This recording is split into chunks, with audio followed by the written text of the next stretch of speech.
Charge, ready for the fight. Noble hearts and steadfast pride. Detroit spirit, we wear it white. Feel the drive, hear the crowds embrace. Rock on, Detroit Lions will rise. With a heart full of dreams and the fire in our eyes. From the past to the future, we'll claim our own. In the home of the brave, we'll proudly have grown. In the city, where the roar meets the night, the Lions charge, ready for the fight. Noble hearts and steadfast pride. Detroit spirit, we wear it white. Feel the drive, hear the crowds embrace. Rocked on, Detroit Lions will rise. Rocked on, Detroit Lions will rise. With a heart full of dreams and the fire in our eyes. From the past to the future, we'll claim our own. In the home of the brave, we'll proudly have grown. With every game, we rise and unite. Feeling the passion igniting the light. Through highs and lows, we'll stand as one. A legacy, a tale that's just begun. Together we roar. Together we roar. Detroit Lions will rise. With a heart full of dreams and the fire in our eyes. From the past to the future, we'll claim our own. In the home of the brave, we'll proudly have grown. So let's lift our voices. Let's turn it up loud.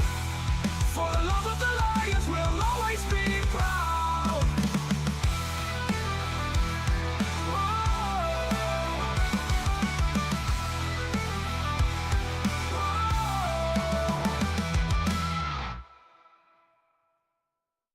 All right. What's happening, everybody? It's Thursday night football. Thursday night keys to the game. We're going to be talking about the Detroit Lions and the Chicago Bears tonight. Hope you guys are doing well. Had to take the morning off today. Feel a little bit better, but putting in too many hours, man. Had to take a little bit of a break. Needed a little bit of a break. Man, big game tonight. Washington and Green Bay. So ask you guys right away. You know, I've seen some people out there saying, you know, they really want the Packers to win. What's up with that? Why would we want the Packers to beat the Commanders? Because we lost to the Commanders? No way. You want the Packers to lose. You never want the Packers to win.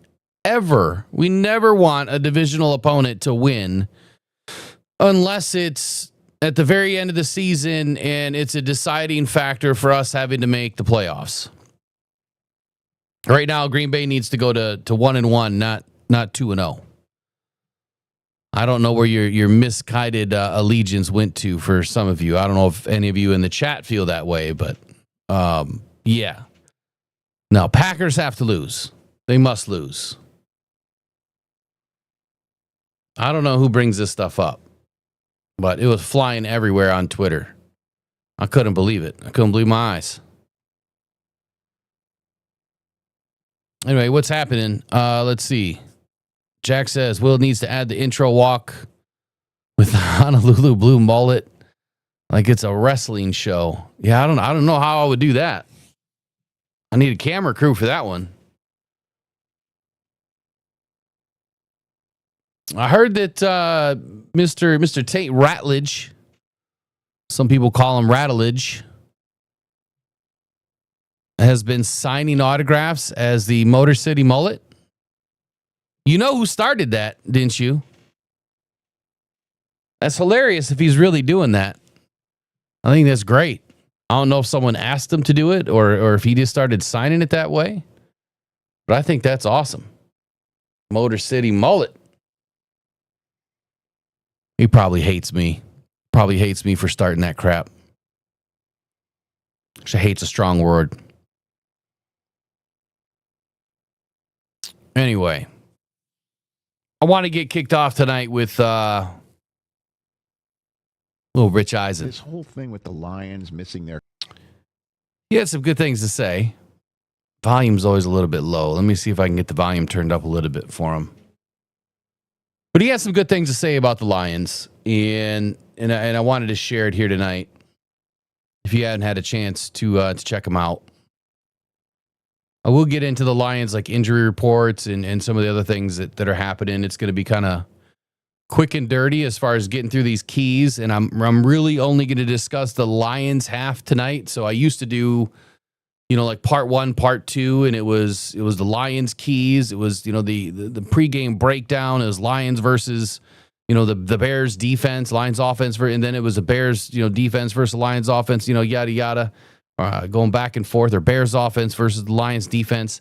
Tonight, I'm mostly just going to talk about the Lions and some things that I see, or hopefully I see. We'll also get into, I guess I do have it up. We'll also get into Rocks Locks. That is printed. It is out there. It is done. And what you'll notice is the post on the Detroit Lions Football Journal, which that domain will change soon. I'm just so lazy with it. I have not gone in and changed the domain. I just have to go in and do it. It might take a week. But it's going to be the same article. I'm just going to update it. So this article is going to get super long. And that's okay. It is what it is. Here it is. I'll dump it into the chat. Please subscribe to the Detroit Lions Football Journal, or for short, Detroit Football Journal. Right now it's Detroit Lions Football Journal. But it'll be DFJ here pretty soon.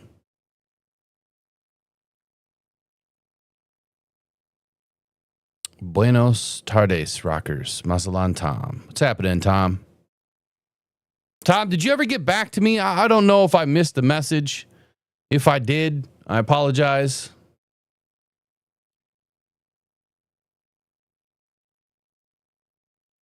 And if I need to get back with you, you just let me know.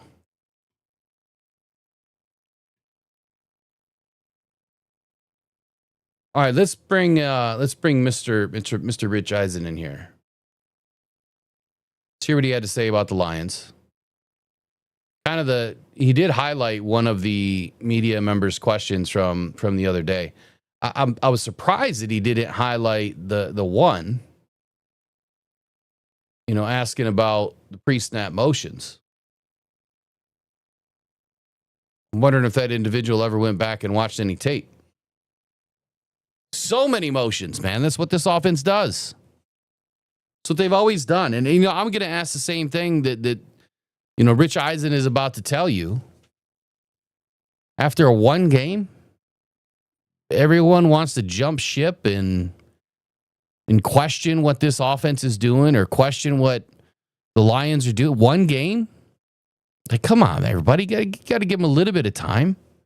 Give him a little bit of credit. And, he makes a perfect statement in this 4 or 5 minute segment, whatever it is. Perfect statement. Quite simply that, well, let's just listen to it. I'm not going to give it away. Let's just listen to it.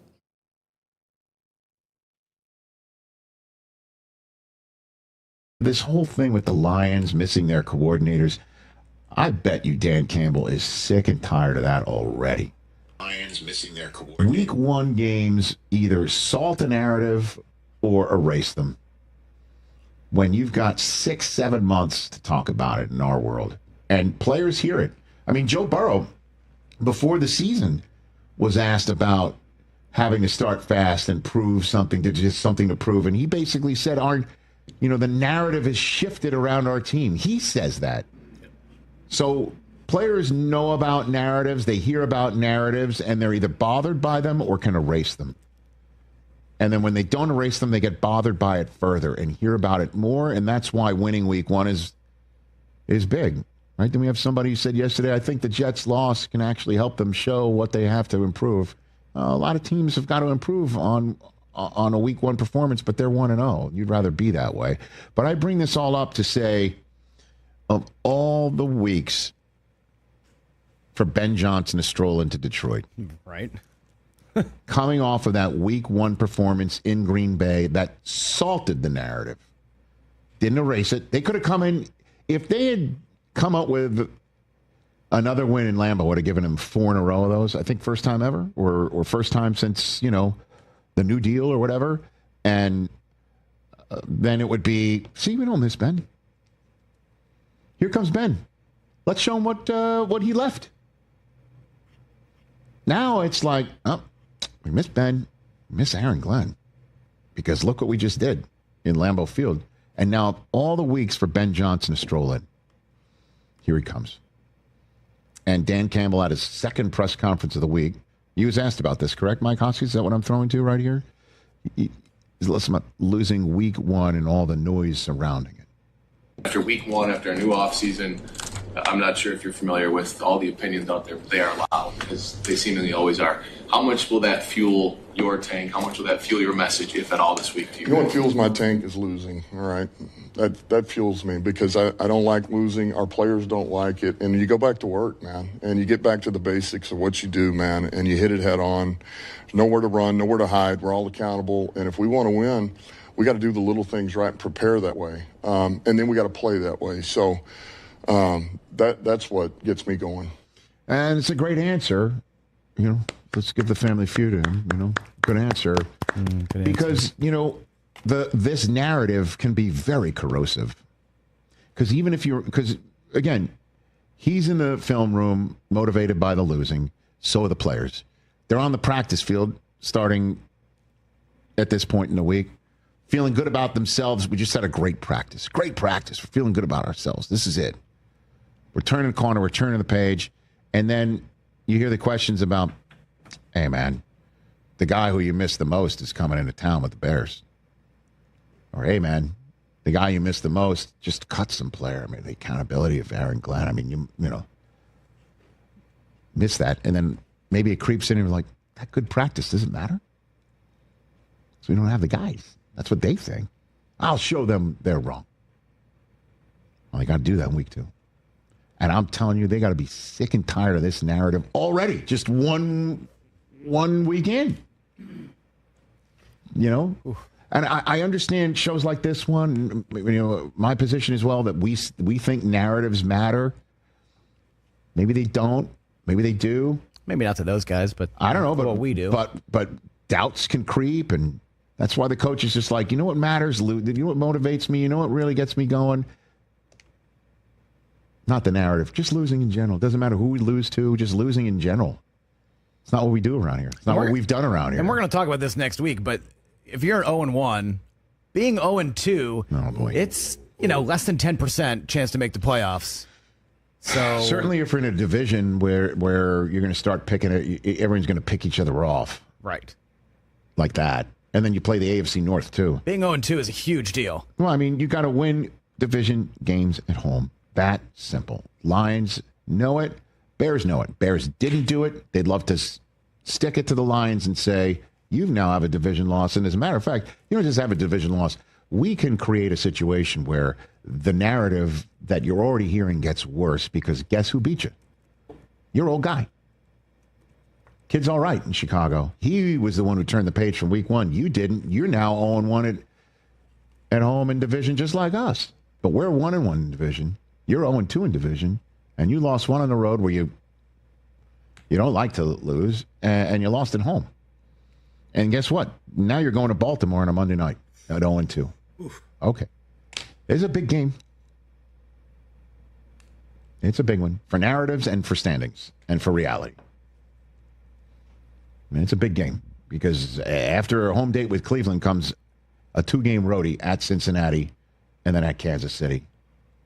And then you're home for Tampa on a Monday night. And Tampa could have passed you in that HOV diamond lane of the NFC already at that point in time. Hey, you made it all the way to the end.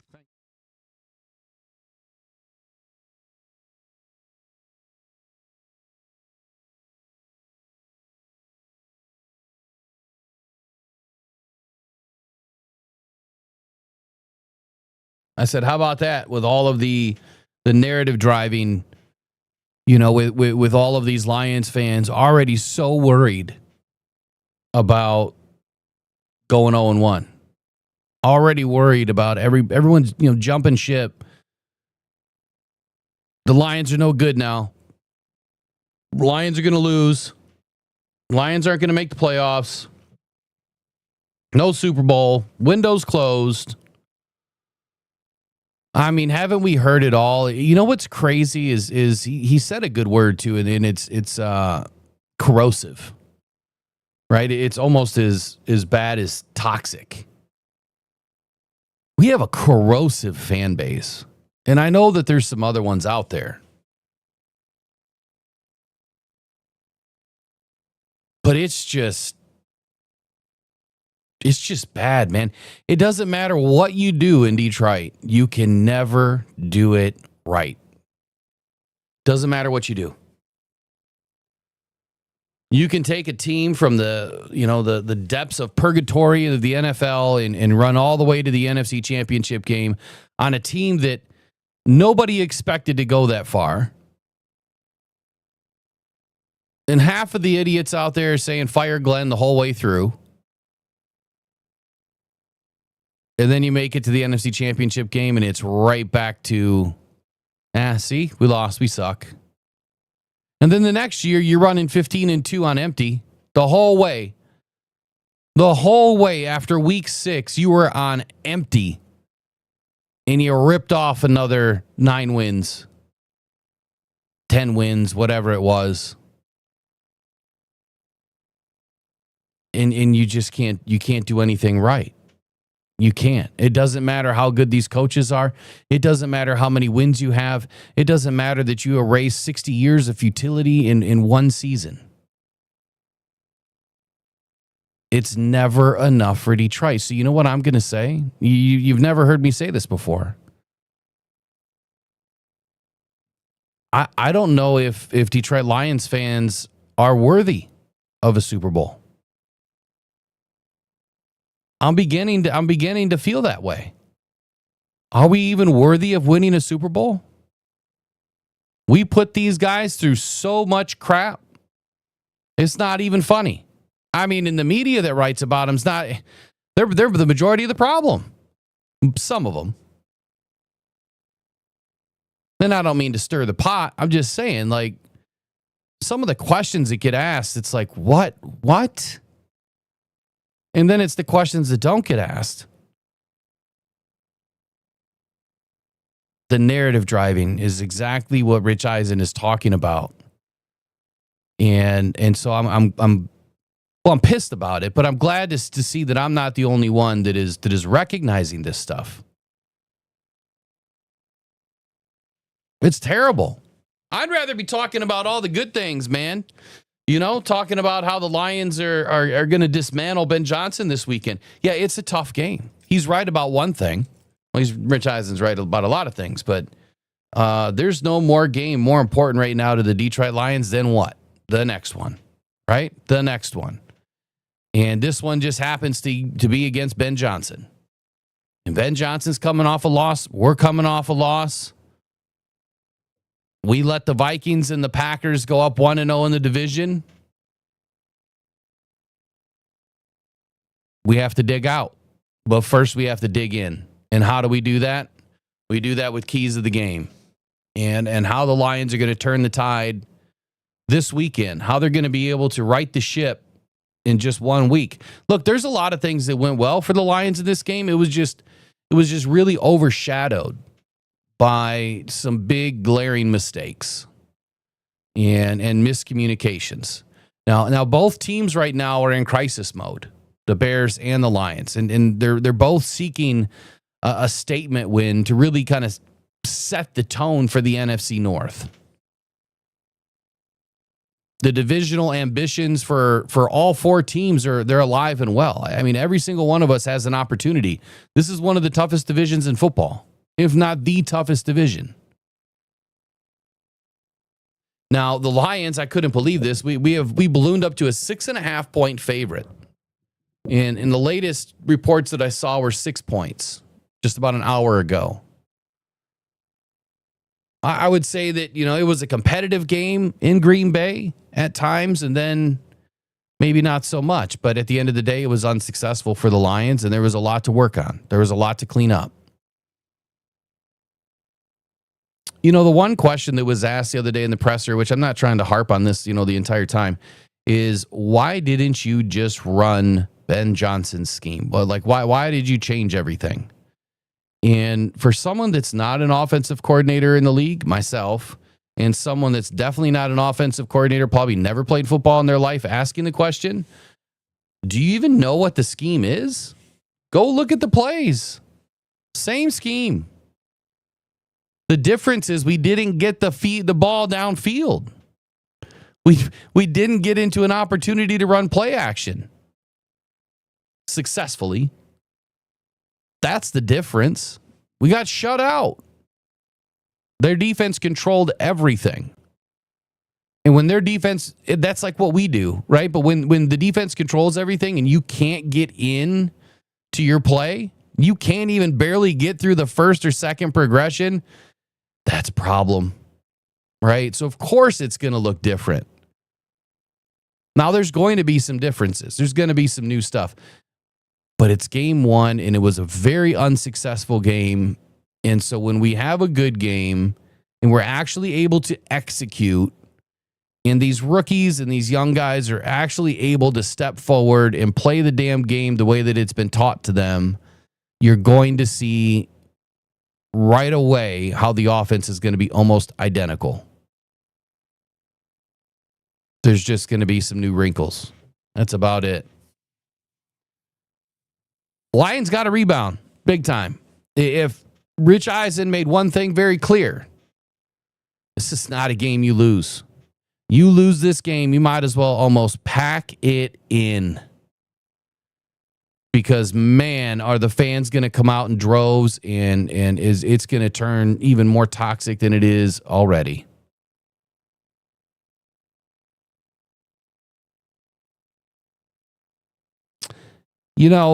Okay, so Joseph Burdock in the chat, welcome in, buddy, says, Lions are in trouble this season, folks. That O-line doesn't have the time to gel with the schedule they face, and they will not make the playoffs. I'm going to hold you to that. We're taking bets this year. Rockhound Cancer Foundation is willing to take anybody on. You just let me know. We'll put the bets down. Here's the thing about the offensive line, man. Penei Sewell and Taylor Decker were going one way. In the interior three, we're going a different way. They're on different planets. When those planets align again and they realize what they did was we gave them too much, or, the incorrect calls were made, you'll see. They'll be just fine. They'll be just fine. There's no way that the Lions do what they did to the Dolphins in both practices. Goff was under zero pressure. And I get it. It's a scrimmage. It's not a game. Played like a game. Still a scrimmage. We didn't have any problems. For whatever reason in this game, we were not executing.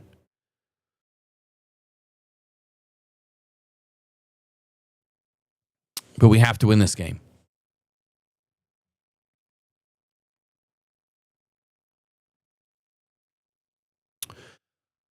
Now, despite a strong start from Chicago, in their game, which is, it's a big key, I think, to this game this weekend.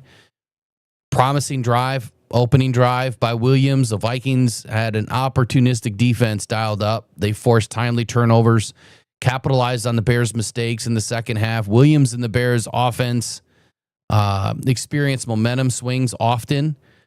Flashes of brilliance by Caleb Williams, and then that was also offset by critical errors at times by Caleb Williams, especially late in the game.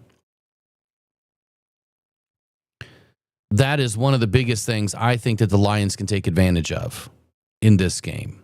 Caleb Williams has shown the same thing every week in the NFL.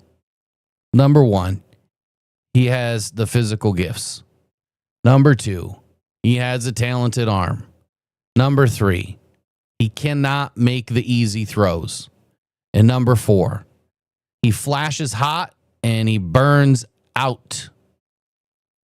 He looks good, and then the star just blows up. I mean, and not in a good way. He burns too hot too quick. He can't stay consistent. He can't control the temperature at all. Caleb's, under pressure. It's one of the most talked about things right now heading into week 2, heading into this weekend.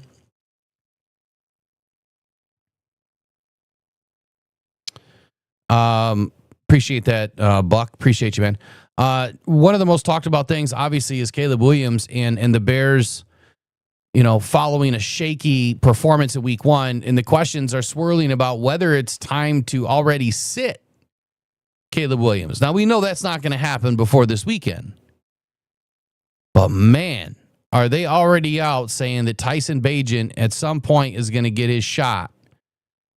And I was like, somebody else said that prior to the season, that I expected. The reason why they gave Tyson Bagent a decent amount of money is that when Caleb Williams completely the bed, Bagent's going to get in there. And he is not going to relinquish that job back to Caleb Williams.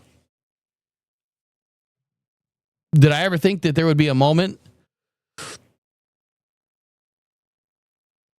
that Caleb Williams would potentially lose his job this year? Not initially, but after watching a lot of the practices and at least on tape, right, on TV, highlights, you kind of saw the meltdown. It started, right? He's a ticking time bomb. Now, Ryan Fitzpatrick also noted that while, Caleb Williams made some impressive plays over the weekend, he struggled with some of the basic stuff. The overthrow to DJ Moore. I mean, it doesn't get any easier than that. The inconsistency is what's raising the alarm there in Chicago, or at least the people that talk about the Bears football team and his inability to execute under pressure. So as long as the Lions can facilitate some pressure this weekend, Caleb's going to be in trouble. He's absolutely going to be in trouble.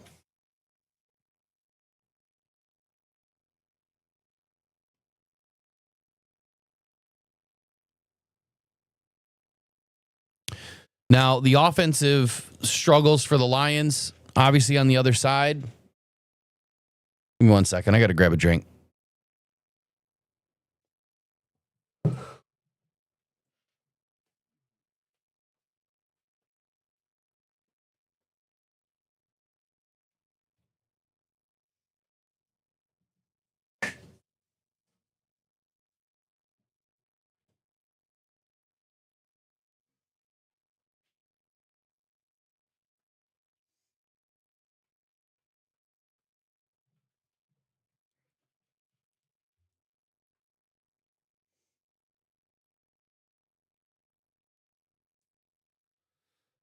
Anyway, as I was saying there, the offensive challenges or struggles on the other side, the Lions face, they face quite a bit too. Let's just be real here. Their offense, which relies heavily on the run game, every team does, but the Lions especially, they struggle so bad. Opening the game, the offensive line was just a disaster. And if you can't even get a couple of good runs going, and that's what your offense thrives on, is being able to get into play action, you can forget about it.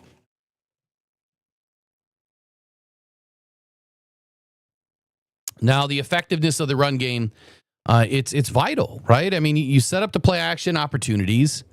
You're keeping defenses honest. If they can't establish the run, Jared Goff may find himself dropping back way too often, which was exactly what happened last weekend. You're putting up the ball 39 times. You're going to throw some picks. It's going to happen. It's not ideal for the Lions' offensive strategy. It's not ideal for any team's offensive strategy. ultimately it's going to end up causing some premature pressure on Jared Goff, and defenses, when they see what you're doing, they're just going to pin it back and go. And when that happens, the game is just about over. And I don't even care what quarter it is. If a defense is able just to pin back and go, man, your number is called, and you might as well just tell the ref to end the game. Now, I know what a lot of people would say. Well, it's because Jared Goff is not mobile. He's not Lamar Jackson. He's not Jalen Hurts. Well, neither are 27 other quarterbacks in the league. And they do just fine.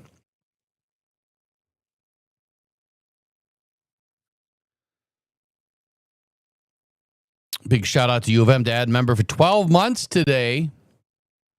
All right. 1 year, great cause, great channel, man. You know what that's all about? It's great fans, brother. It's great fans. It's amazing audience. It's a great community. It's good people like you. I'm loving it. Appreciate it, man. So let's get into some analysis, some matchups. The quick hitters are this. The Bears offense versus the Lions defense. The Bears offense will need to find a way to support Caleb Williams, who, like I said, is shown these flashes of brilliance, but moments of just indecision that are killing his effectiveness. So whether that is coming back to the ball, it's working back towards Caleb Williams, and you continue to work through your route, that may help him. The unfortunate side to that is Caleb Williams is just everywhere on the football field. And he has that innate ability that, you know, guys are just missing, and he keeps on keeping on, and he's able to extend plays. But even though he's extending plays, he's not getting the result that you would expect, right? The play still ends up in a fairly dead play. Didn't push the ball downfield, or he threw an incompletion, or he threw an interception, or he, loses the football, or he takes a deep sack. But rarely does he actually extend a play and turn it into a positive play. Which means, on the defensive side of the ball for the Lions, Aiden Hutchinson, he's going to have to be the key player this weekend on the Lions defensive line, and he must do a 180 from last week. Last week was one of the worst games I have ever seen out of Aiden Hutchinson, although somewhat expected. Maybe not so much after, a lot of the reporting was so one-sided throughout training camp. I didn't see Aiden really struggling, but I think I brought up some good points the other day where, number one, you're going up the same, against the same guys. That muscle memory is kind of leading you down a path of, exactly what we just saw. That muscle memory is saying, hey, I get free run at Jared Goff. I just can't hit him because we've got this stupid Hutch rule. That probably worked against him, honestly. But what do I know? I think that pressuring Williams and disrupting the Bears' offensive rhythm is key this weekend. Notice how I don't say sacks. That's not key. The pressure this weekend is key. And you can pressure without getting a sack. The Lions offense versus the Bears defense. This one's simple too, man. For the Lions, the focus is going to be on their ability to run the football effectively. If they cannot get Jahmyr Gibbs going, or if they can, I should say, then that will open up some opportunities for Jared Goff to utilize all of the weapons on the offense, especially Amon-Ra St. Brown and Sam Laporta. No, I'm not saying that, J-Mo's not going to get involved. Of course he will. But I think that this is a game, especially against the Bears, where Sam Laporta should be able to have a decent game. The Lions offense can exploit the Bears defense, and there are some keys to this, and that's what we're going to talk about tonight. One, I think that when you attack the Bears defense, there's one thing that you cannot do. And that is not convert red zone opportunities. You cannot leave points on the table this weekend. I don't care, Dan Campbell, if it's 4th and goal and you're on the 10-yard line. I would rather see you try to push that ball to the end zone than to come away with 3 points, because we need touchdowns. And then I would much rather see your defense get up on it and get after them and try to pin them deep and cause Caleb Williams to make some mistakes. And either they punt it and we get better field position, or you get a safety or a fumble in the end zone or a pick six, something. Right? I don't care if Dan Campbell goes for it on every 4th down. I just don't want to see him going for it, on the other side of the field.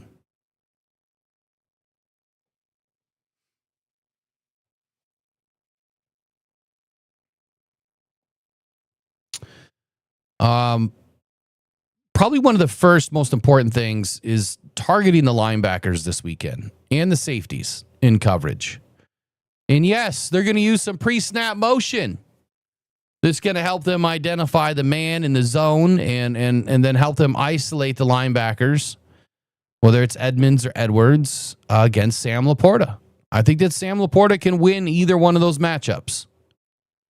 And I do believe that getting Tesla involved early in this game will help. Shallow crossers, daggers, create some separation, and play to Goff's quick release.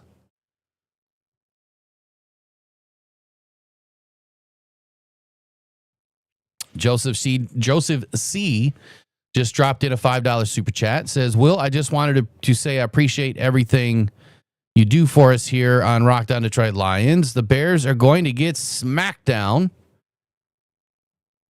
Go find Frank, throw 25 in his lap. I love it. Big shout out to you, man. Appreciate you.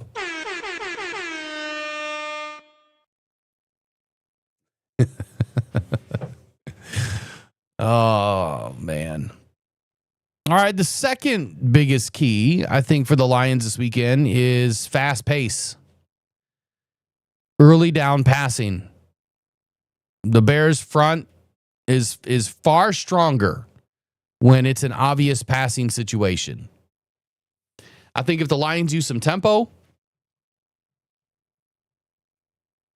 it'll help them get into play action a little bit earlier, especially on the earlier downs. And it can also neutralize the Chicago Bears pass rush and keep the defenders off balance. So as much as I say, or have already said, the run game is so important, right? To get Gibbs involved early and to help get us into play action.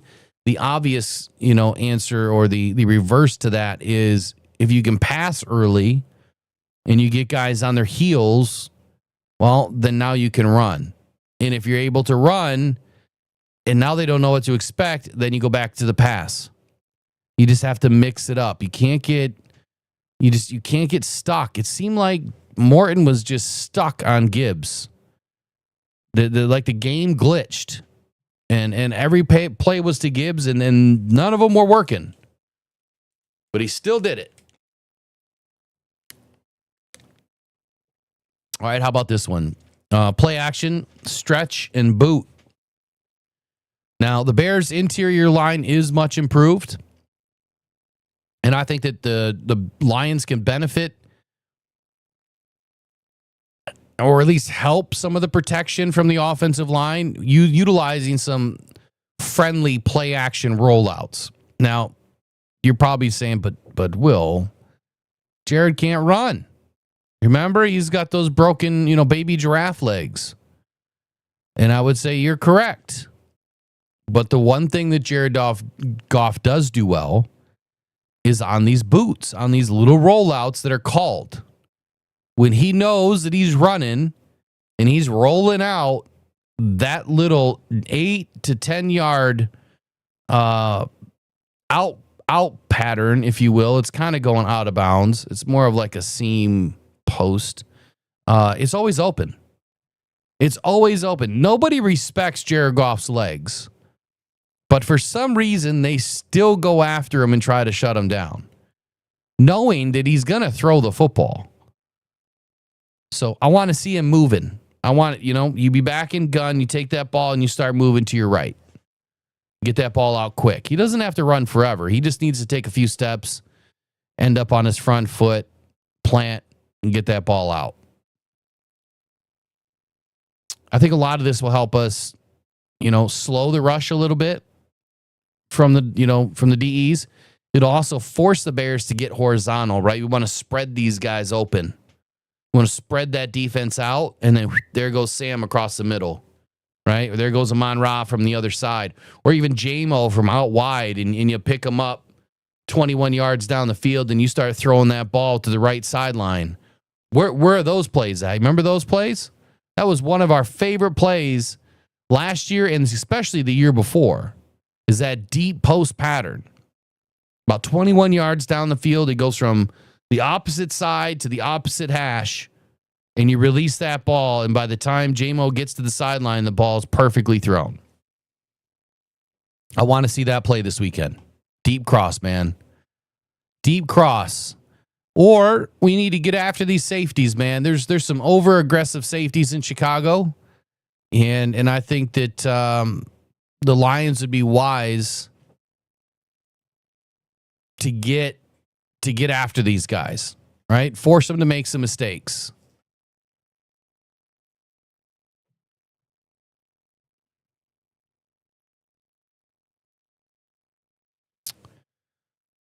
Let's see.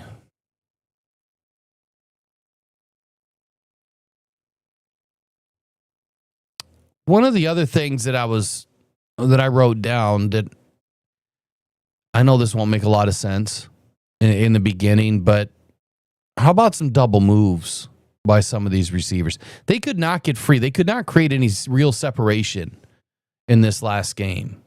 And I'm wondering why we didn't see a whole lot of double moves, right? Or maybe you were wondering, why were we not seeing a whole lot of double moves? Well, I can tell you why. Goff didn't have any time or enough time. I mean, even though he had more time than the other guy, it just wasn't enough time for a receiver to get into a double move, make the double move happen, and then get downfield.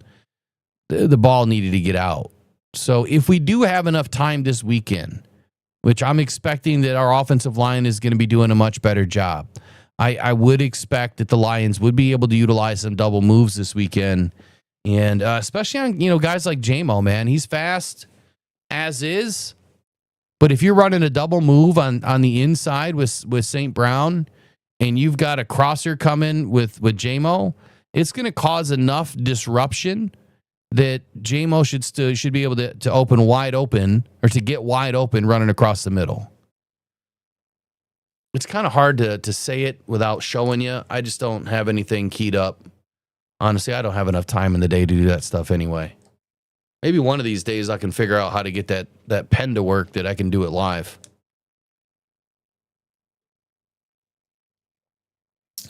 Yeah, the shotgun rollout, man. Buy some time, Mr. Hillman. Absolutely. I just threw a lot of stuff at you to say this. John Morton needs to be different this weekend. Everything that we saw in the first game, throw that shit in the trash. Just throw it right in the trash. Don't even pull it back out. All new stuff. Right? And I'm not saying that some of those plays won't work in the future. They absolutely will. But none of it worked this past weekend. It looked terrible. And whatever the calls, I really believe, and it's kind of what Dan Campbell said too, they gave way too much to these guys. They way overcomplicated it. And if what Dan is telling us is true, it was too much for them to try to absorb this quickly. Like, you had the entire season, the entire offseason to worry about week one. And you're telling me that we weren't even ready for week one? That's concerning. You know what that really tells me? They weren't working on week one. They were working on week two. If you weren't ready for week one, there's a reason why. They all look past that to week two. And I know Dan says that they'll never do that, But that's the only thing that I can think of. That's the only excuse that I could come up with. And that's not even a good enough excuse. But I hope it's right. I hope we're right on that.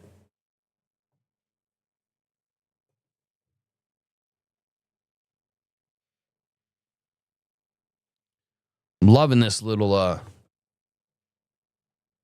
this little footrest that this chair comes with.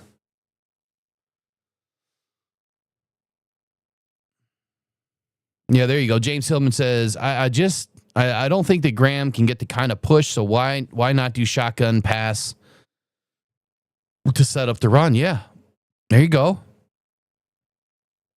I'm right there with you, man. Will, do you think all the bandwagon fans will be back once we beat the Ravens? Ooh. Shots fired, man.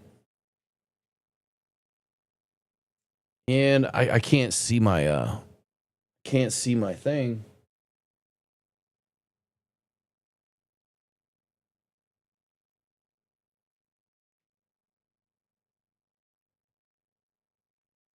The one thing I don't like about this, and I probably have it in a wrong view, is I can't see what's on the pads, and I don't even have them memorized yet.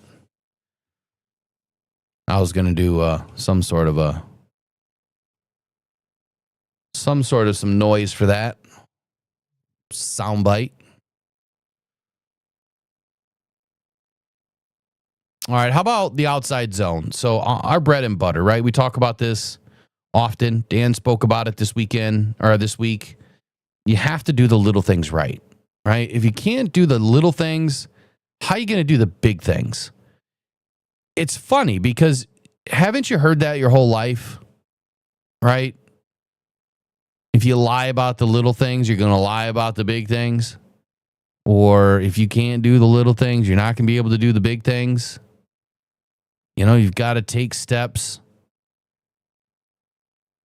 Same thing here.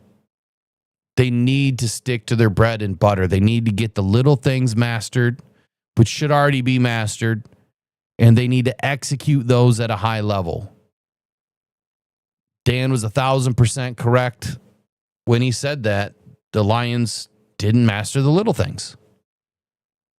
Given the Bears' front, obviously it's stronger this year, especially in the middle. I think that the outside runs and maybe some late bounce calls can really expose some of the slower or less disciplined, edge setting by the Bears. I think it'll tire out the defensive line, right? It'll open up some of the cutback lanes later in the game for Jameer to utilize his speed. This whole thing is just it's a very well orchestrated dance. You're doing something, they're doing something. You're doing something, to kind of compete with that, to break it down, and then they're going to do something to kind of compete with what you're doing to try to break you down. It's this ebb and flow of the game. It's just going back and forth. Chess moves consistently. But set up some of these outside runs, expose some of the slower defensive linemen, especially some of the, the edges, or the edge. Ode Ingbo, I thought he looked really good this last weekend. And Montez Sweat, he did not have a good game. He really didn't. But here's something else that wasn't utilized. At least I didn't notice. Maybe I missed the play when I had my head down between my legs. Where the hell was the screen game? We didn't even try a screen game. And you know what? Probably for good reason too. Now the more I think about it, we couldn't go out and block anybody. What makes us think that we're, going to be able to utilize the screen game? But I think that the Lions really need to re-emphasize the screen game. And I don't care who it's to. Just get somebody involved. Now, I don't like the little hitch plays, the quick hitter. I don't like those at all. Get your guy in motion, send him back to the line from out wide, and then hit him and let him take a slant. That would be JMO for you. Double moves on the perimeter. We already spoke about that. Jalen Johnson, should be back this weekend, and he's probably going to be trailing Tesla or St. Brown, whoever's in the game. And in the other corner, what's his name? Tyreek Stevenson, who's really good. I really like Stevenson. He's probably going to be taking the vertical corner, or probably JMO is probably what's going to happen this weekend. That's an easy win for JMO, in my opinion. JMO should be able to clown this dude. And I don't care which one it is. He should be able to clown both of them. And if he doesn't, that's a problem. All right, some more offensive keys we'll get into in just a moment. I want to know what's on your mind. Got the football game coming up here in just a few moments here. Let me get it rolling on my phone so I can at least watch it. I was going to stay on for the whole game, but I doubt I'm going to be able to do that.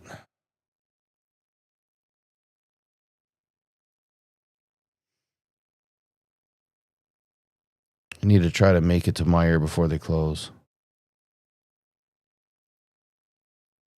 7:30 kickoff is coming up in just about 12 minutes.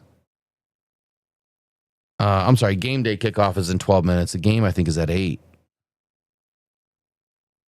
Is that correct? It's at 8?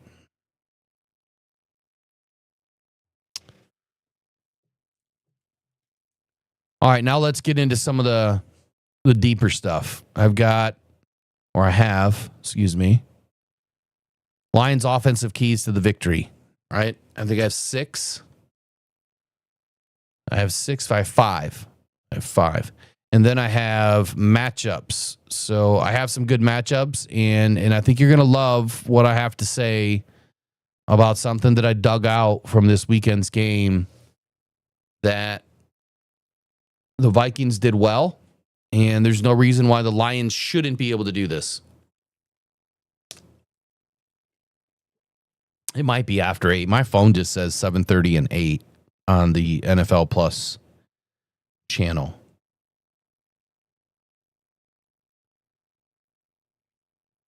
It might be a little after 8.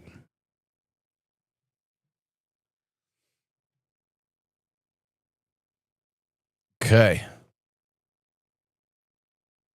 Don't forget, tomorrow,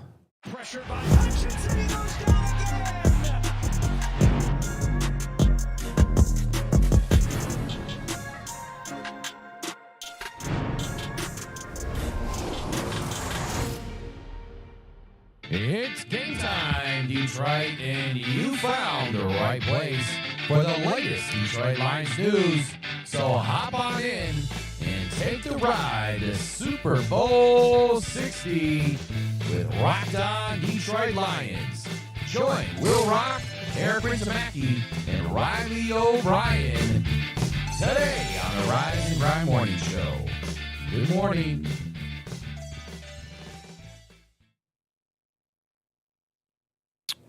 Also have a big announcement coming up here soon. Super big announcement. And can't share it just yet. I don't think. I'm checking my email right now. You guys are going to like this one. I'm hoping I'll be able to share it by tomorrow.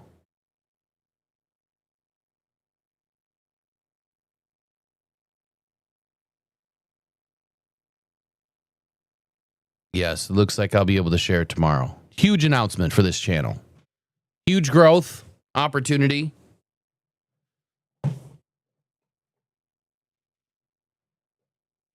I think you guys will be excited.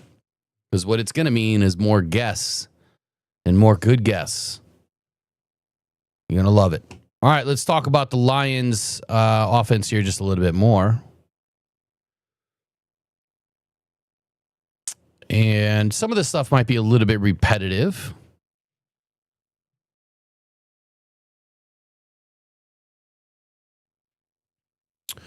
But attacking Chicago's soft zone with some intermediate crossers. So we've talked about that a little bit. But the Bears lean quite heavily on cover 2. And matter of fact, when I was reviewing some of the NFL Pro today, which I wish I still had it up right now, I don't. I could have sworn I saw some Tampa 2 in there often.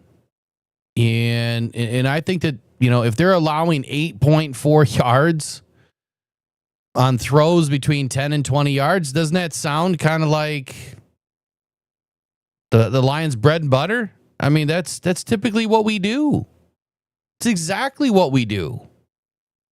Jared Goff barely threw a pass over the 5 yard, 5 yards away from the line of scrimmage this week.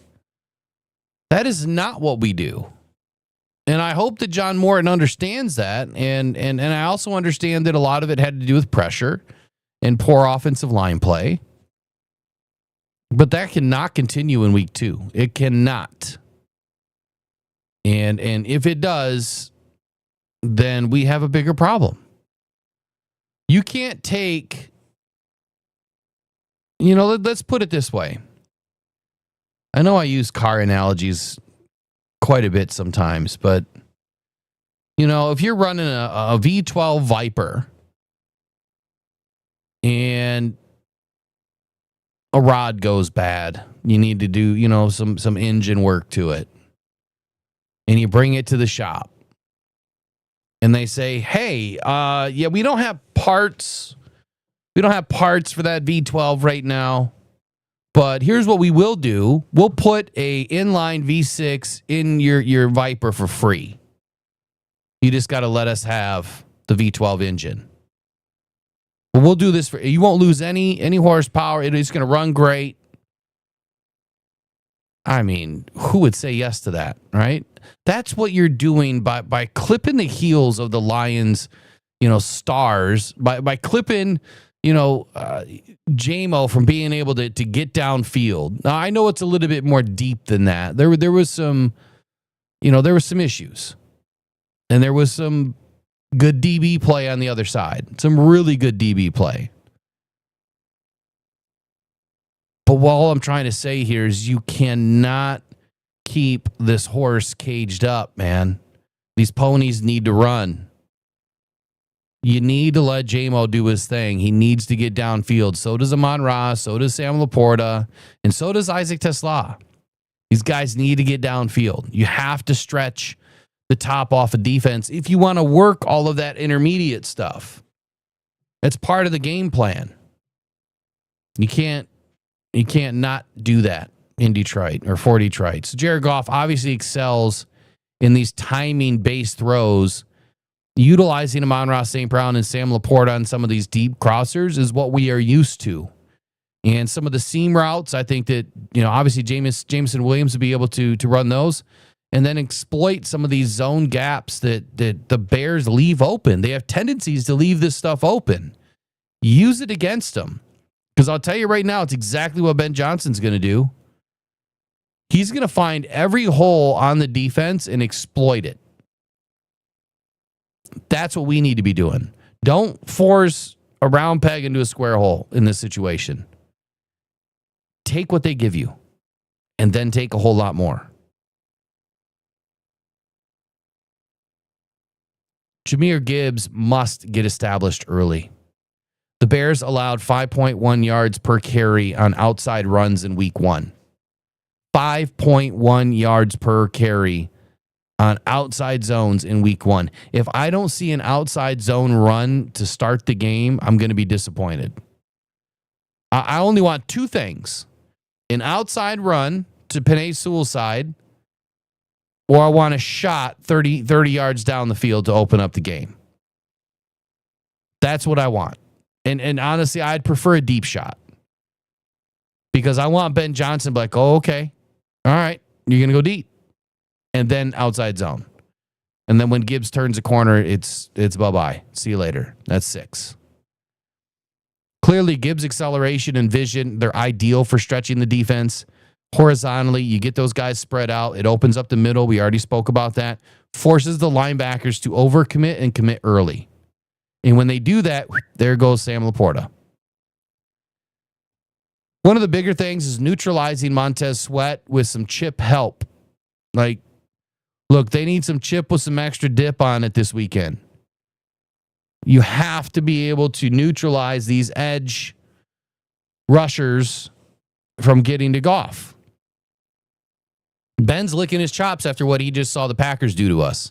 But they don't have the over-the-top help that the Packers do. They don't have the safeties that they do, and their corners are good. Like Jalen Johnson was great when he got paid, has not been the same corner since. He got that giant bag and he fell off a cliff. Now, Sweat posted a 22.4% pass rush win rate in week 1. That's pretty good. He was also not very effective, though. Good pressure at times, just not effective. Was not able to clean up. So we need to utilize David Montgomery in this situation and Sam Laporta. Get out there on the outside edge. You need to be chipping Montez Sweat and then get your free release. And then there's Jared Goff right there throwing it behind your right hand, your right shoulder of Montez Sweat, hitting those guys in the flat. That's what I would do. Often. Then it's going to force Sweat to hang back. He's not going to be able to blitz as much. And if you continue to pepper his side, and then you're forcing him to set the edge and not crash the edge. The linebacker depth for Chicago. The minute that they start to bring in some of these newer guys that are a little bit less talented, for instance, Ruben Hippolyte. I mean, Amin O is good. He's on IR now. Right? Noah Sewell's really good. DeMarco Jackson, he's not great. Nashawn Wright, the left corner, they got that pick 6 this weekend. He's a pretty good corner. He's a pretty good up-and-coming corner. But they don't really have good linebacker depth.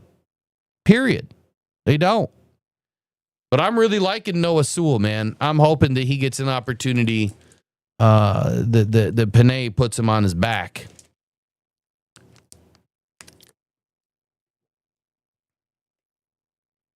Now, Tremaine Edmonds allowed 4 catches.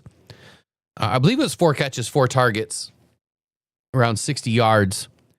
The way to exploit these guys, use some motion, layer some play action in there, isolate Edmonds, then Edwards in space, and then split them. The most important key stat of the weekend, red zone efficiency.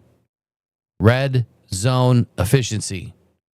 No empty trips to the red zone. I don't care if you bring 3 carry-on bags with you onto the plane. You're bringing a 4th this weekend. No empty trips. You have to score points. The Lions were just 1 of 4 in the red zone this week, and that was only because Isaac Tesla caught that last minute pass. The previous year, the Lions were 67.95% in touchdown red zone efficiency. The Bears, conversely, allowed 2 TDs on 3 red zone trips. So what can the Lions do here? If you want to mimic a little bit of what the Vikings did, use some jumbo sets. Get some extra tight ends in there. Right? Montgomery's a downhill power runner. Give him the football. Finish the drive. I know it's just overcomplicated when I say it, or I'm not overcomplicating it when I say it. It sounds too easy. It's not easy. You guys know that. But this is everything that I saw in the game tape. Like, just nothing was done. They didn't do anything.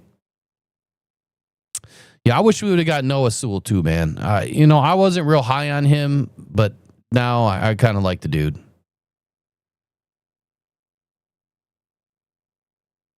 J-Rod says, on a joking matter, did they move Tate next to Jared in the huddle so he can hear them?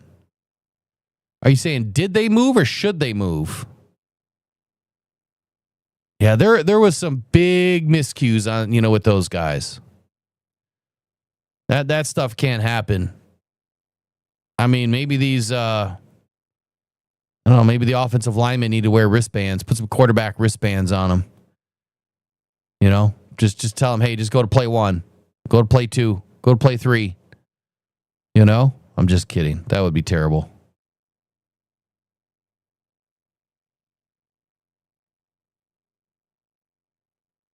Yeah, I doubt Tesla is going to start, but he'll get some more snaps for sure.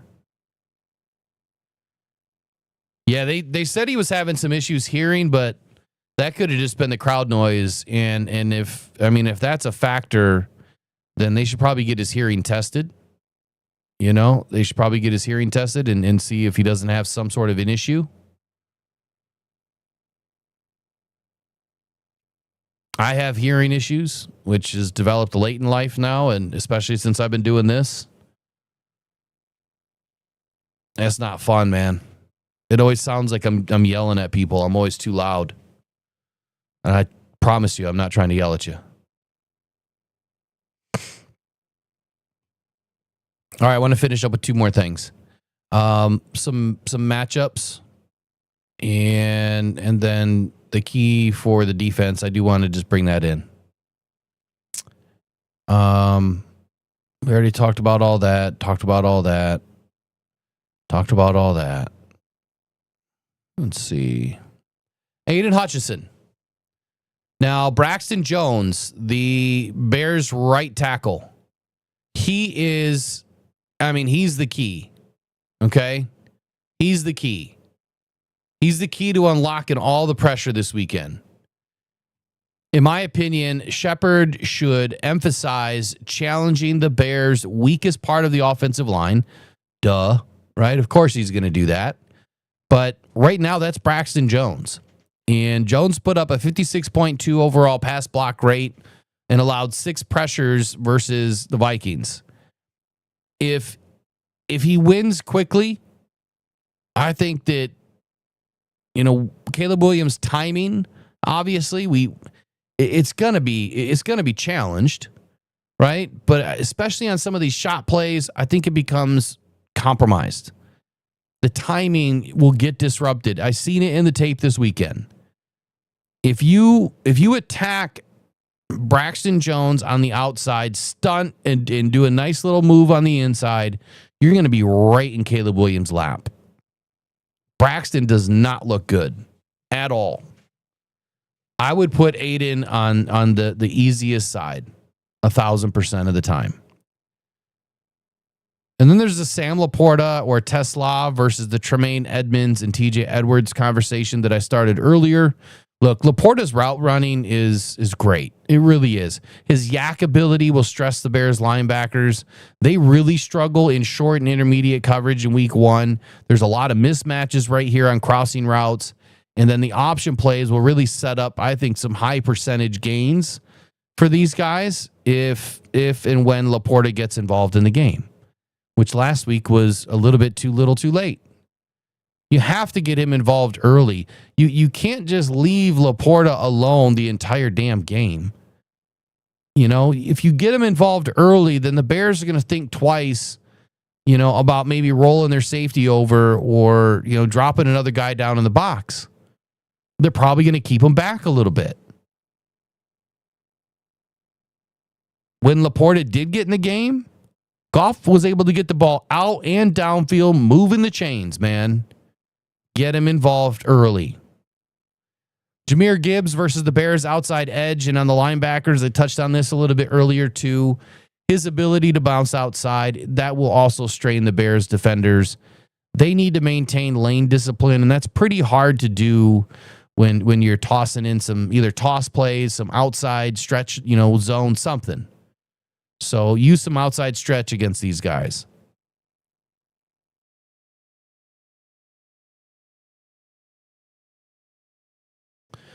And a couple more here. So Caleb Williams versus the Lions zone and mixed secondary. This is something that we haven't seen enough of. And I hate how my chat disappears. I don't know why it does this. It's like YouTube just closes down completely.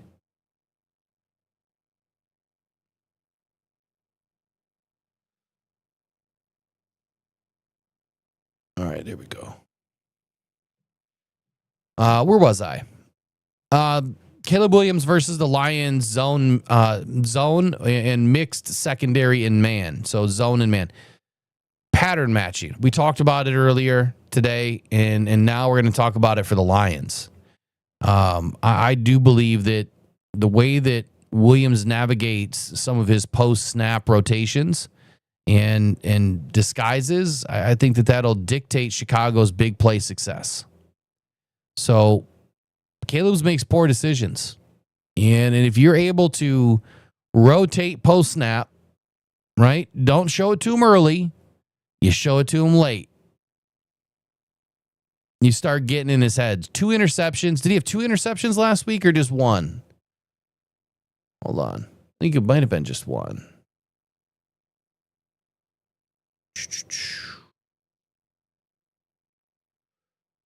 I thought I had his stats up. There we go. Let's see, 1 TD. Wait, no interceptions. I thought he had an interception last week. No interceptions. Just the one touchdown.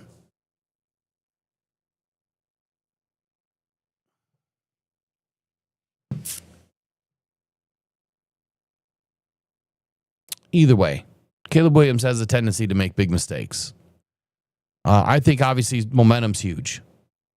And we obviously don't want to have another pick 6 overturned because of a stupid holding penalty. But we need to mix it up on Caleb Williams. You need to put this dude in a blender, man. You really gotta show him very little, and I think you need to show it late. Lions interior offensive line. Look, this is going to be one of the biggest keys of the week. If Jarrett and Dexter or Billings can control the A gaps, the Lions' run game will shrink.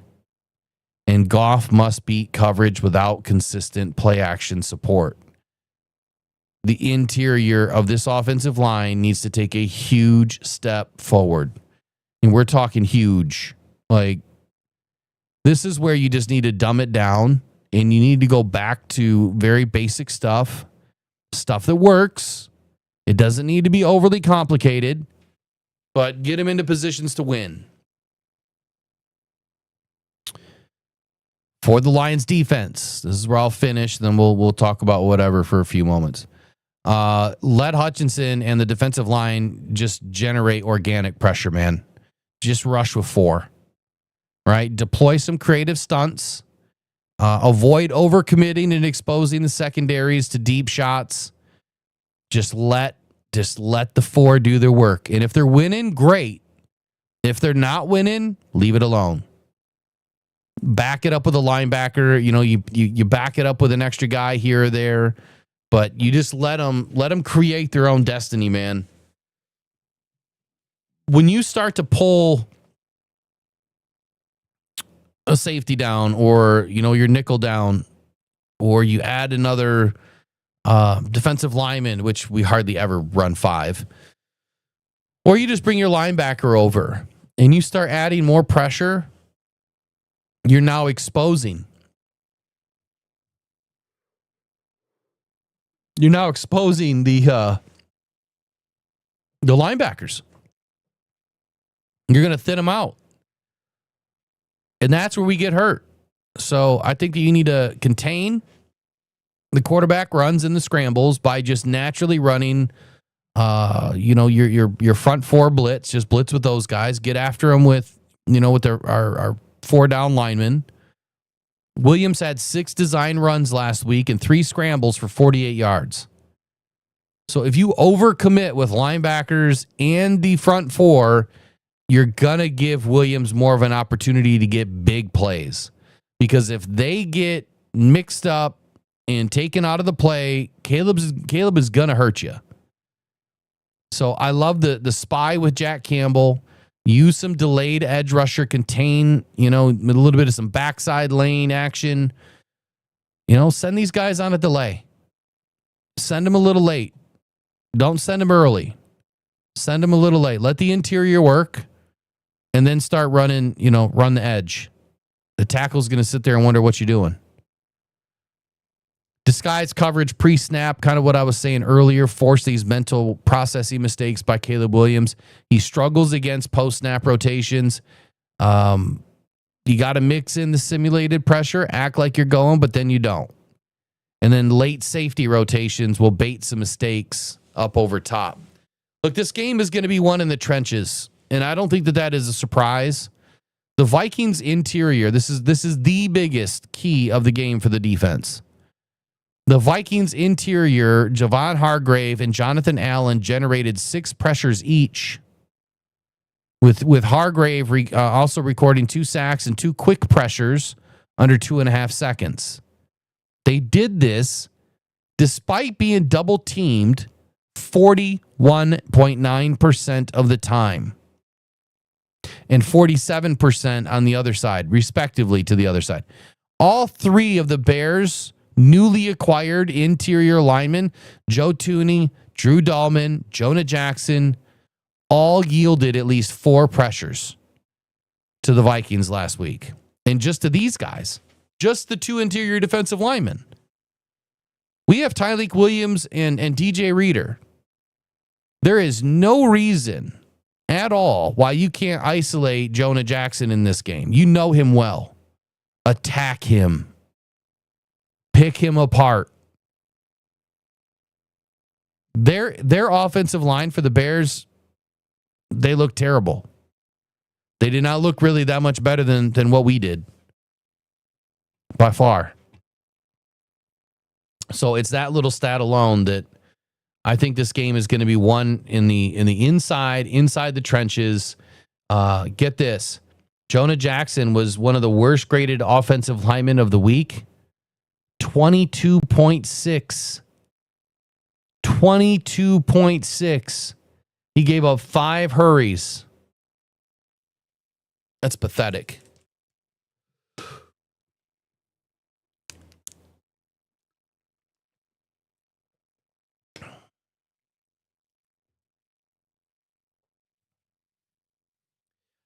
Here's the problem. Like Eric just said, no blitzing every other play. Man, I did not really. I mean, I expected Shepard to be aggressive. He was way over aggressive in this first game. Too aggressive. Just contain these guys. Right? I speak about it often. I think Eric just said it too. Contain them and then fire, right? Contain and then go. But don't send 6 guys all the time. Send 5. Send 4. And then if you can send a late blitz from your nickel or you know, from a linebacker position, then go for it.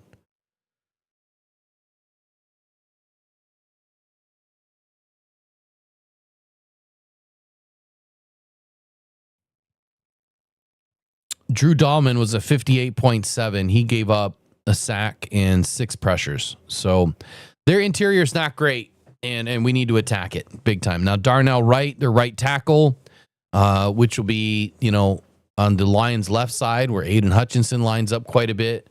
He played really well. He didn't give up 1 pressure. He didn't give up any sacks, and he was graded as a 86 overall. That's a really good game. Really, really good game.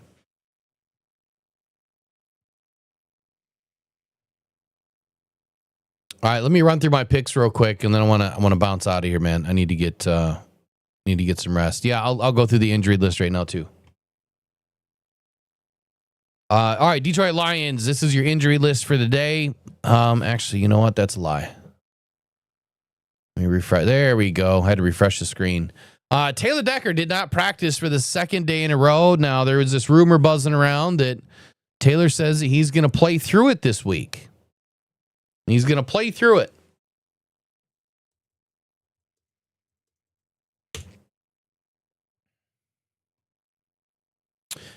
And like I said, man, it was said earlier by Taylor after the game, I'm just going through some stuff. And I said, yeah, it's probably his shoulder. Probably his shoulder again. Well, that's now confirmed. It is his shoulder. And he is expected to play this Sunday. Which, let's be honest, that shoulder's going to be screwed now for probably the rest of the season. The rest of the season. Taylor Decker's going to be dealing with this stuff now. And it's like these guys can never just play an entire season without suffering something major. Now, this isn't major to where he needs to come out of the game, but he just had cleanup surgery done on this. And now he's already struggling with something.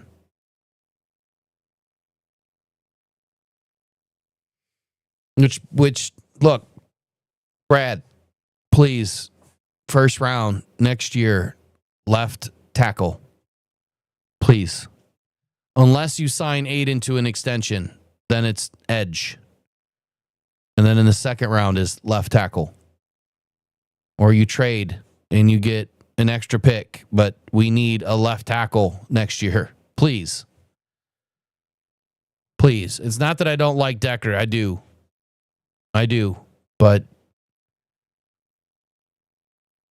he'd be a great backup after we get a new guy. Or he'd be good trade bait, which something tells me he'll just retire. Back to the injury report. Where did I put it? There it is. Trevor Nowaski, limited in action. Limited in action.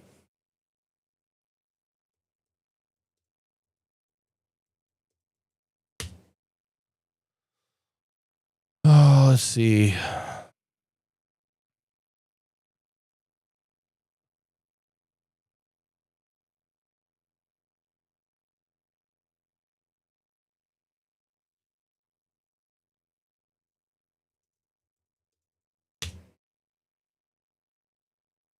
Okay, let me get back to this.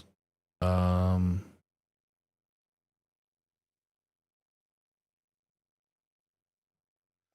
right, so anyway, Taylor Decker did not practice, and while he has missed the 2 practices, obviously he's trying to rehab. Right now, he is expected to play. Now, Decker did speak with the media and said that, like I said, he just had some stuff that he was dealing with. Hopefully, he'll be out there on Sunday, and then it was confirmed later that it was a shoulder issue.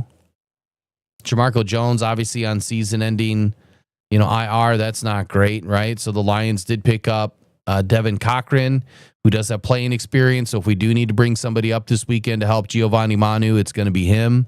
I am expecting that Manu is probably going to get some extra work this week with the ones, and so is Cochran to have both of these guys ready. And if I'm the Lions, I'm bringing some extra guys in this week. And if I need to, I'm putting in an extra offensive lineman in the game. Hey, run with 6. Right? You got to run with 6. We only need 3 weapons out there. You don't need 5. Right? Put 3 and plus a running back, you're good. You can run some jumbo sets or some 12 personnel, whatever. I don't care. You'll be fine. Now, apparently Dan Skipper has been missing practices because he's had tendinitis in his right knee. And the last I checked, tendinitis is not a good enough reason to miss practice. Like, you could still be out there. You could still be out there with your guys. So, I don't know. You make up your own opinion on that one. Limited in practice today. Vaki's been dealing with a hamstring injury for a while now. And so he was back.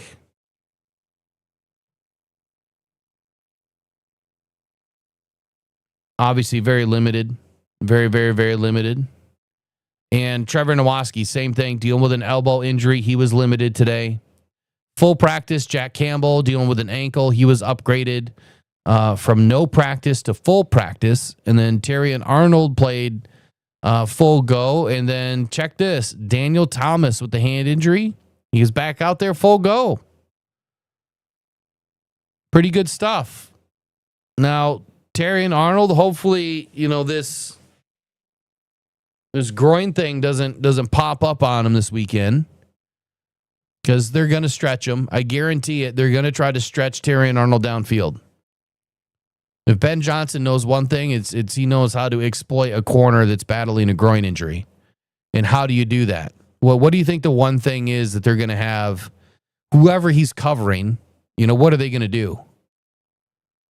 What would you do? What would you do if? What did Dan say at what did he say at the presser today? What would you do? Did he say WWDD or something like that? What would you do? I don't know where he got 2 D's out of that. WWD. What would you do? WWYD? I think that's what he said.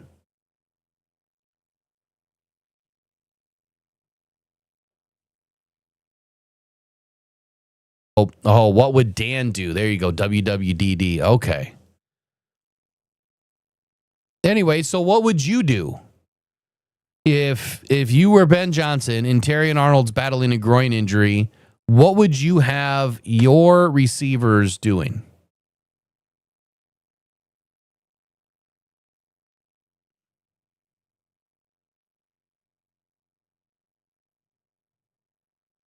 What? What? WD-40 cruising. This isn't the Tin Man.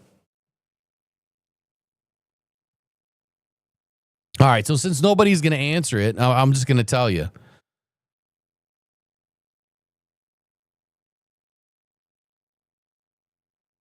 I'm just going to tell you. So I would have these guys run into some zigzag routes, man.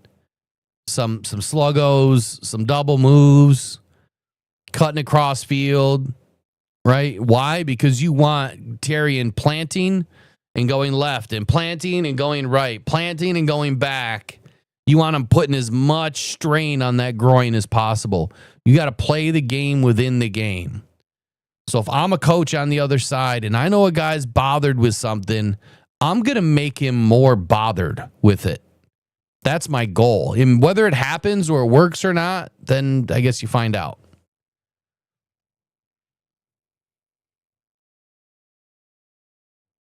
Oh, Cruising, you sent that to the wrong chat? You working on something over there with some WD-40?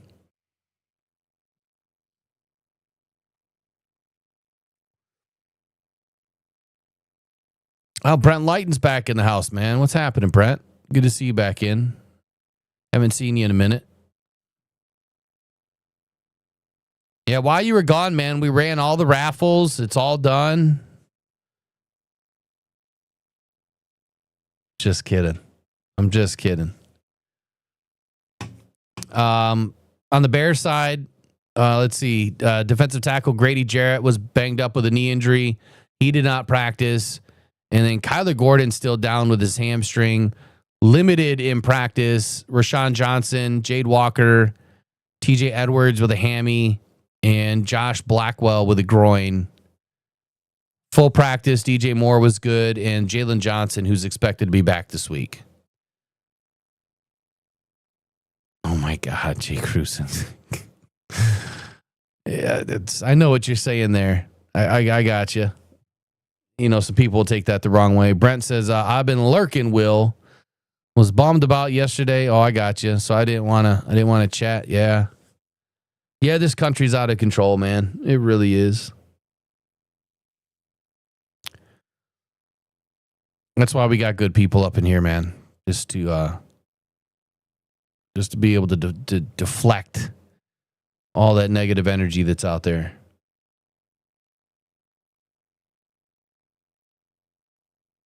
All right, let's get into Rocks Locks this week for just a second.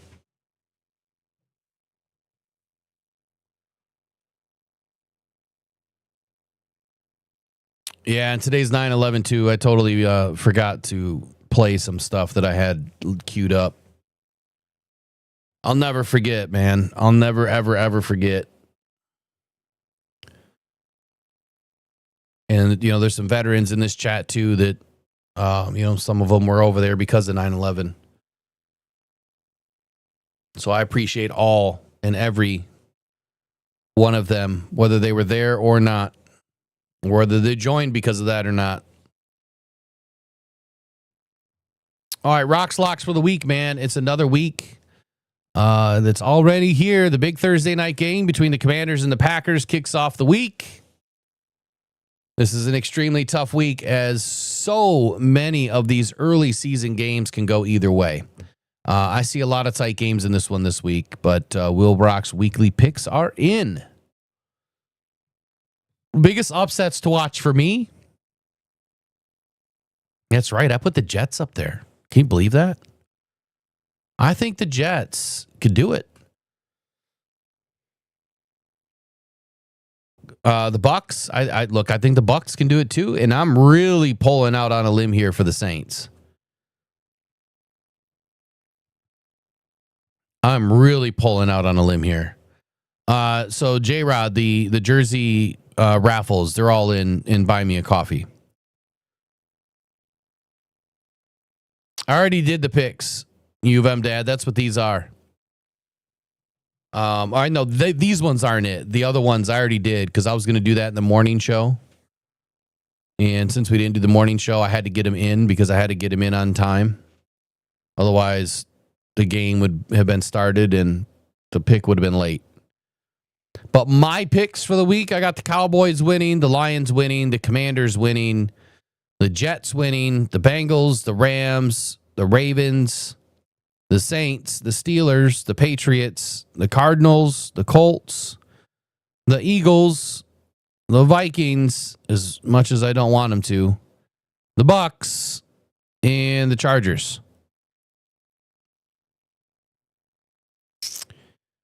That's my parlay. 50 cents to pay $4,198.83. And as soon as I put it in, they said, hey, you can just cash it out for 45 cents right now. And I said, no. I put that in at 4:57:51 p.m., so 3 hours ago. 3 hours ago. That's it for that. Now, I do have...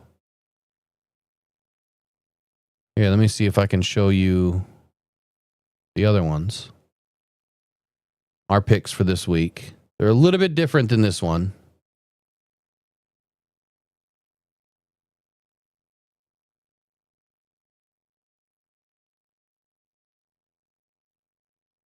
All right, can you see that on the screen okay? This next set of picks, these are, this is the Rockhound channel picks. And again, I apologize I had to do it without you guys. But I did the Commanders, the Lions, the Bills, the Cowboys, the Bengals, the Rams, the Ravens, the Saints, the Steelers, the Patriots, the Cardinals, the Colts, the Chiefs, the Vikings, the Texans, and the Chargers.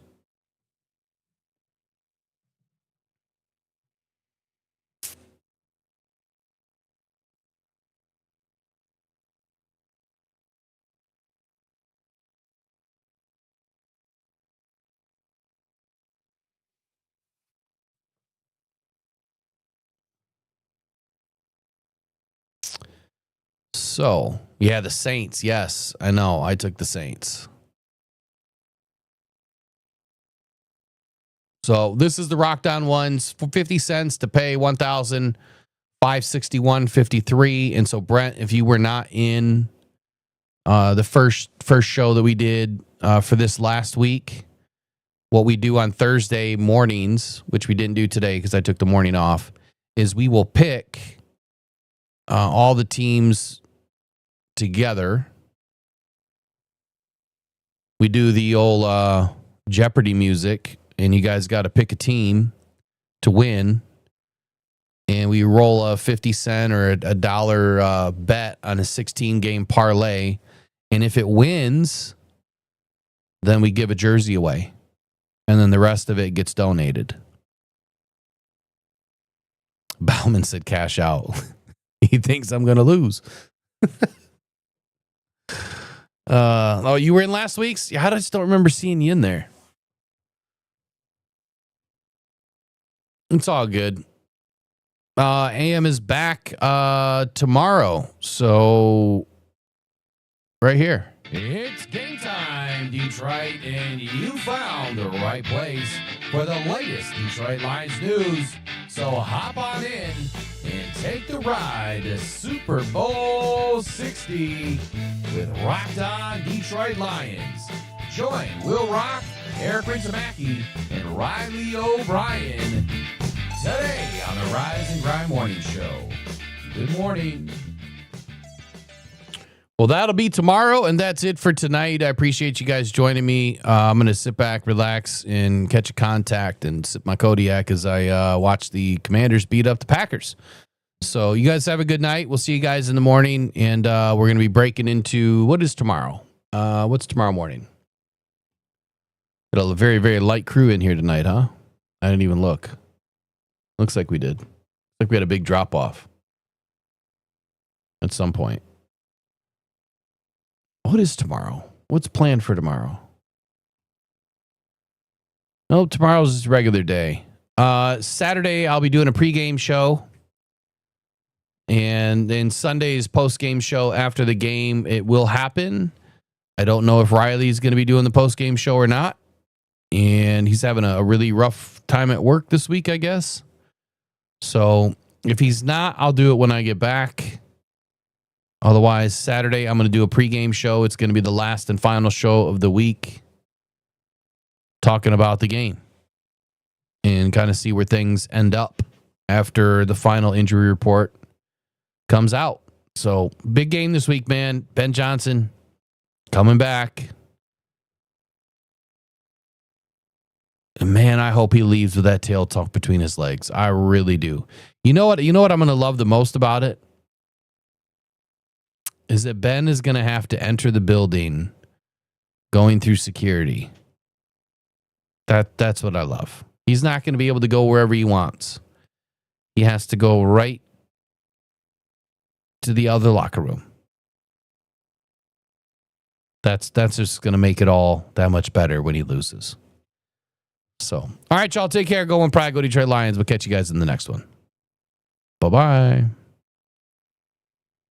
Maybe. Where'd it go? Pressured by